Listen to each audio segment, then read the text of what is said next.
right there. And the great thing about Picasso is that he may have been macho and incredibly driven, and that may have led him to make some of the kind of boldest statements, which in this regard, in this particular area, meant that some of his earliest practice is so powerful that it's difficult to deal with for some people of African descent. And there is practice here from Liberia, Dan practice. They produce beautifully sculpted oval heads. And Picasso discovered some of these. So wait on, before we go forward. Totally did. So I think that's what he's saying. He's like, he was so bold and like didn't care. Like, we're coming from an era of like beautiful portraits and kingly faces and this really clear, porcelain skin and that kind of painting. And he comes and he just slashed it all. So he was like, so he had to have that kind of macho, that kind of self-confidence. He had to be bold and brash. He had to, because he was pushing through against the grain. He was going against the norm. So he had to have that boldness about him. Toward the end of the first decade of the 20th century, and he began to work some of this into his practice. And there's one or two, So one thing that he's saying here is like, he's working those things little by little. So looking at all these masks and stuff, these shapes, he starts working it. So it wasn't like today and tomorrow I'm changing what I'm doing. He's starting to deconstruct the face and the body little by little into a process. One or two really glorious pieces that he created in that period. And I think that there's some sculpture in this collection that dates from around there, where he's beginning to resolve and understand some of the more subtle issues, rather than just dealing with the things that he'd actually felt or about Africa that were driven probably more by contemporary prejudice. Yeah, that is actually still present till this day, 2021.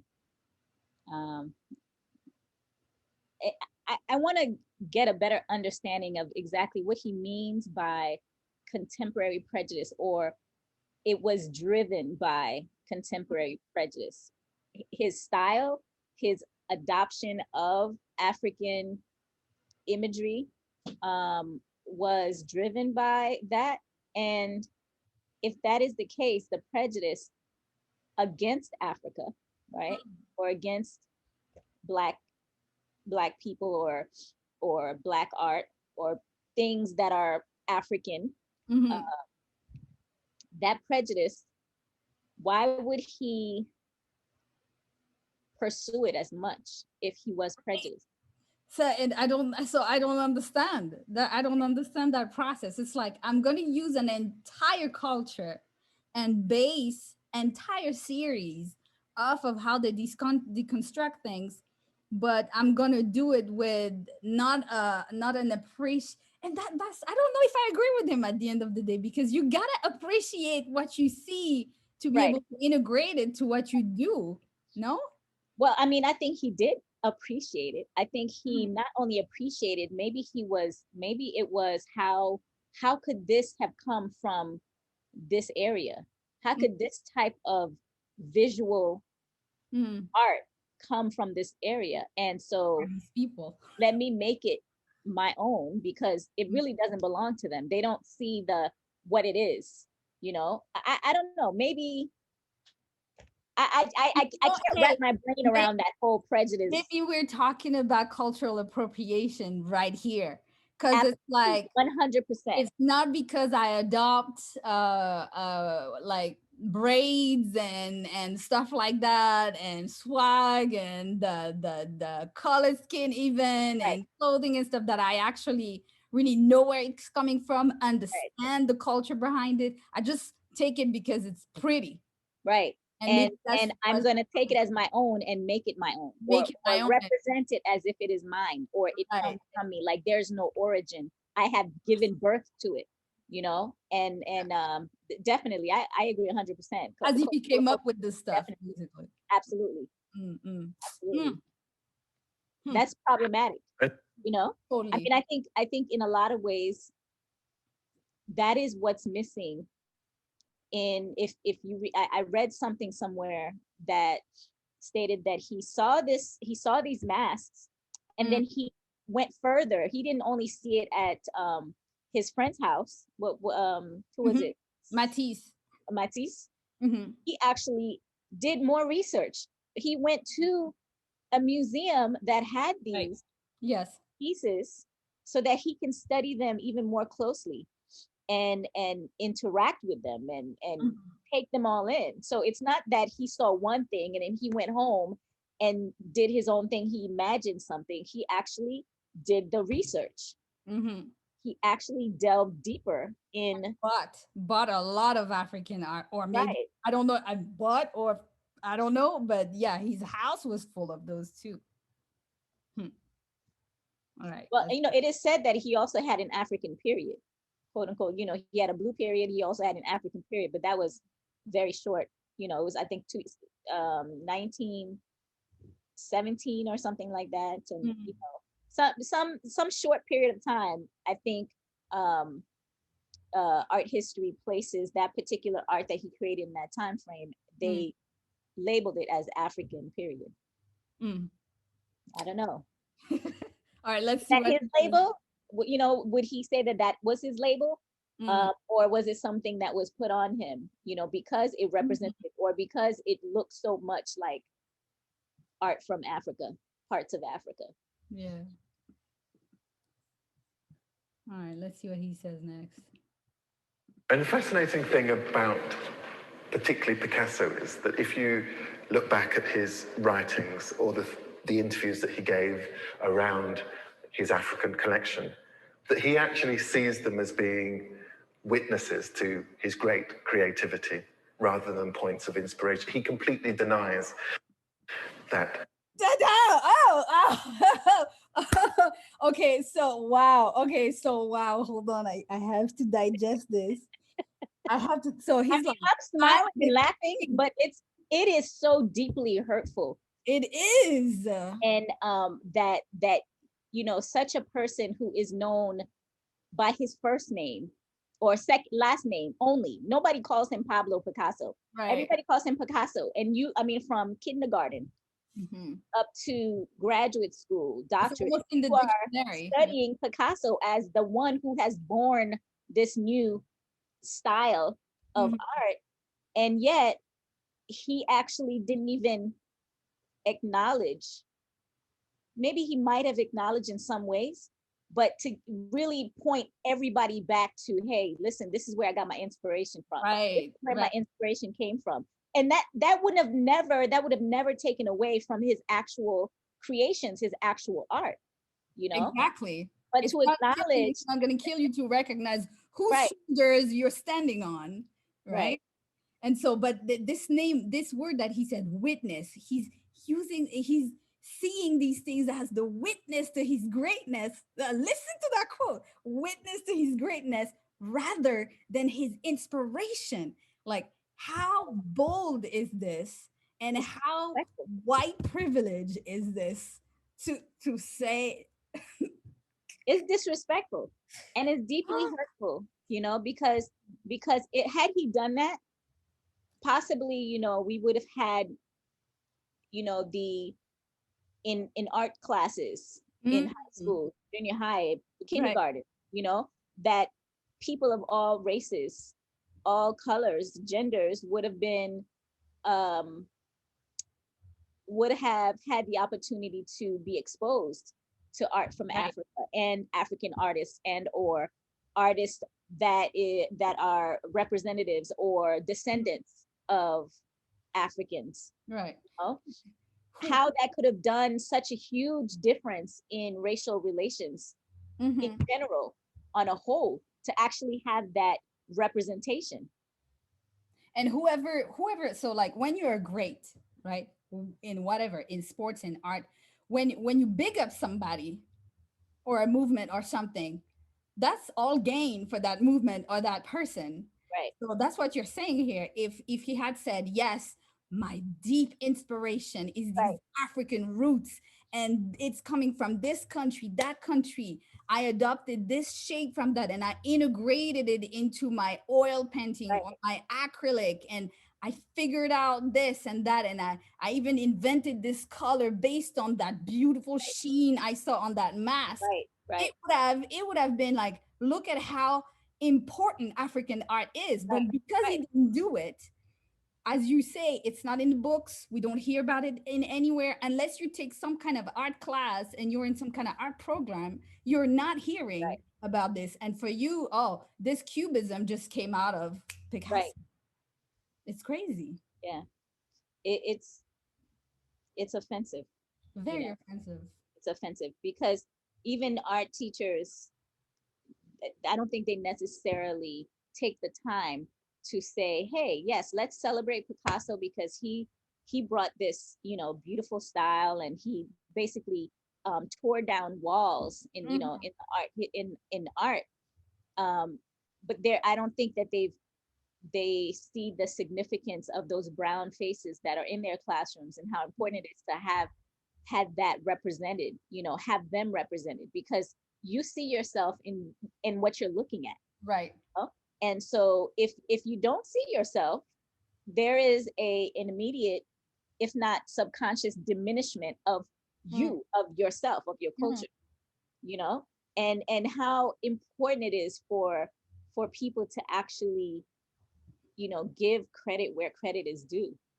One thing that you make me think about is this: it's like nobody sees cubism and say, oh, Africa. Right. Nobody. We don't. Not Right. at all. But Right. that could have been a big made a big difference. So when I was in art school, right, in like when I was doing in my art training in high school, actually in Europe, and we heard and learned about all this stuff, I've Mhm. never heard the word Africa Right. Right. coming from that. And if she did mention it, the professor I was working with and stuff, it was probably like in passing. Oh, Right. by the way, masks. Right. But the origin, because I mean, you're talking about a continent of art. It's Right. coming and from and so and, and many different even if they people. did, bring it up, it was in the context of ethnic art, or Mm, tribal art, or something that was so foreign and unlike yourself that, hey, it's almost like, it's a fetish. yeah. It's not really something that is appreciated, but it's more of a fetish. Like, I'm curious, and let's Right. make a mask. It's Let's make an exotic. mask. But right, right. Or you categorize it in a spiritual, a religious Mm, sense, mm, but mm. it's not in a positive religious sense. It's in a negative. It's in, these are pagans. These are Mm. worshipers of Right. other gods, and not necessarily, you Use the term primal. right. Primal. That Right? is it. It's like Prime. those savages, this art Right. over there is, and I think he alluded to that a little bit by saying this is how it's seen. It's not seen Right. as this beautiful thing that Right. transcends everything. It's Right. it's just like, oh, these savages over there with this mask, let Right. me take it and make it Yeah. something Right. that's dignified. So what, Right. it wasn't dignified Right. before. Right. Right. No, no, they actually, they created this to worship their god, but it wasn't in a sense of art. It wasn't a sense of appreciation for the medium, or the creation of something. It was more so of, it's a passing thing. It's they don't even realize, what it is. Mm-mm. Yeah. Oh, Keep playing. Let me hear what else he had to say. yeah, yeah. We could talk about this all night. This work catalyzed his practice in a really meaningful way. Exactly. And yet, I actually think that they almost did more than catalyze it, that these are very, very significant points of inspiration for Picasso, for Matisse, for Exactly. some of the greatest artists of the 20th century.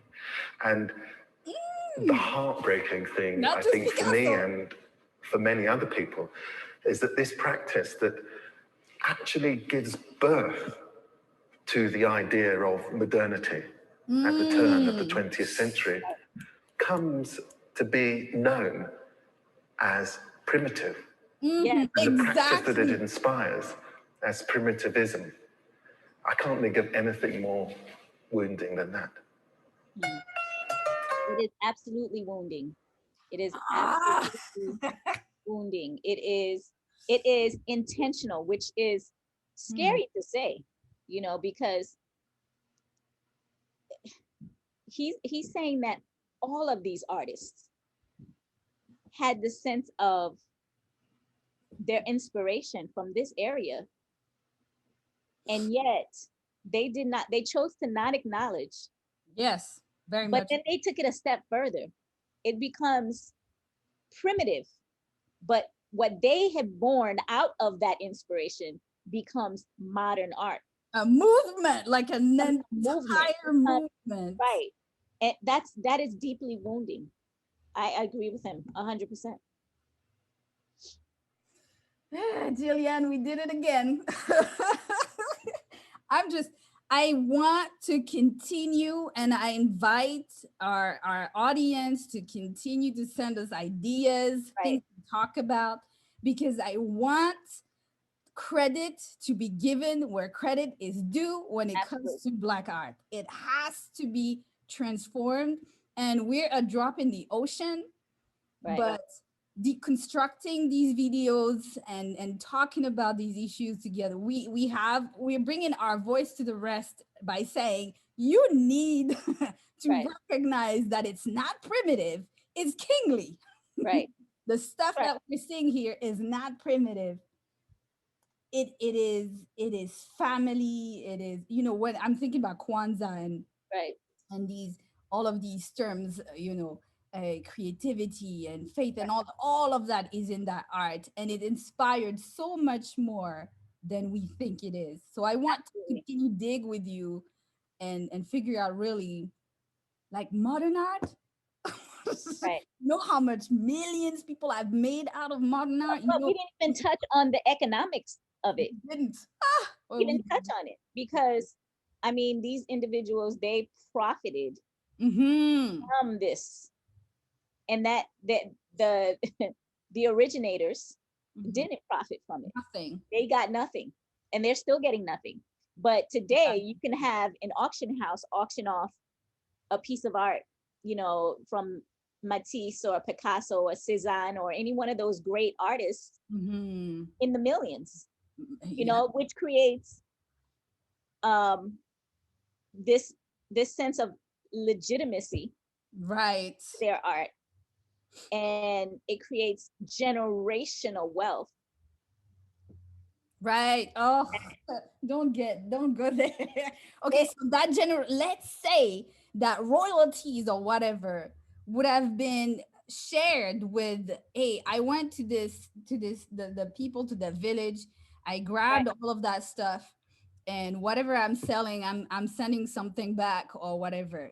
No, none of that. And that's just amazing. yeah, So we can't change that, but we can change the narrative by helping everybody and ourselves recognize where the credit is, and right. maybe that changes things, Be intentional.